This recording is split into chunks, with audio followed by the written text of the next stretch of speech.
long before her soul was hollowed out by Hollywood. That was Courtney Love. Today's music is whole. Back, when she had a soul. Given all this intraday volatility of late, I knew better than to start writing my market review before the close. And sure enough, had I started my review of today's action at 3 o'clock, I'd be telling you guys that after a very ugly, partly Intel-induced open this morning, excuse me, that the markets rallied back into the green by the afternoon.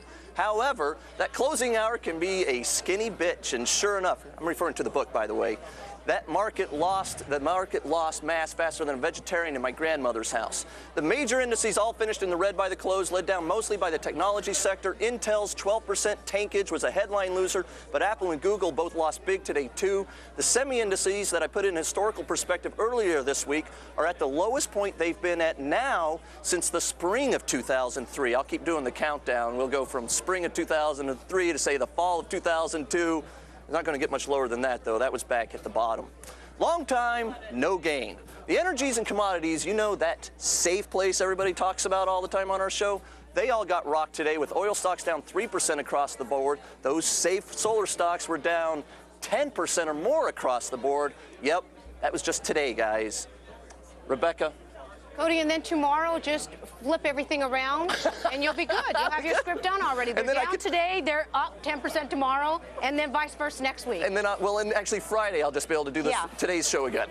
Thanks. Guys, save that clip. Hey, an economic stimulus package is now the main focus of Congress, and the question of how it might affect your taxes is being hotly debated. Fox's Adam Shapiro joins us now with the latest from Washington. Hey, Adam, what do you make of it? A lot going on.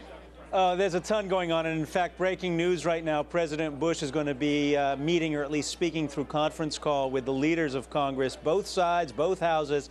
Conference call tomorrow to actually talk about economic stimulus, which is what everybody is talking about up here today. It started this morning with a meeting, hearing of the Joint Economic Committee, and it ended with, you had Nancy Pelosi at about 2 o'clock meeting with John Boehner. She is the Speaker of the House, a Democrat. He is a Republican. He's the minority leader. Those two got together. You could feel the love. It was like a singing group coming back together from the 60s, their greatest hit. I Love You Like a Tax Cut in spring. And what they're talking about is economic stimulus, which will probably look like some kind of temporary tax cut for small businesses so they can invest in themselves and hire people. Some corporate tax cuts, potentially permanent tax cut. We might see that, a cut in the corporate tax rate from 35 to 25%, and possibly checks going out to citizens to start spending money. These are the things that are being discussed. Listen to what Nancy Pelosi had to say about her meeting with John Boehner.